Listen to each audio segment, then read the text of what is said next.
सर्वमंगल मांगल्ये शिवे सर्वार्थसाधिके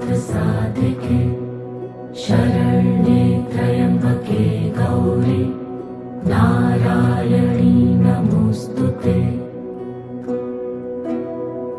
या देवी सर्वभूतेषु विष्णुमायेति शक्तिता नमस्तस्यै नमस्तस्यै नमस्तस्यै नमो नमः। या देवी सर्वभूतेषु चैतन्येत्यभिधीयते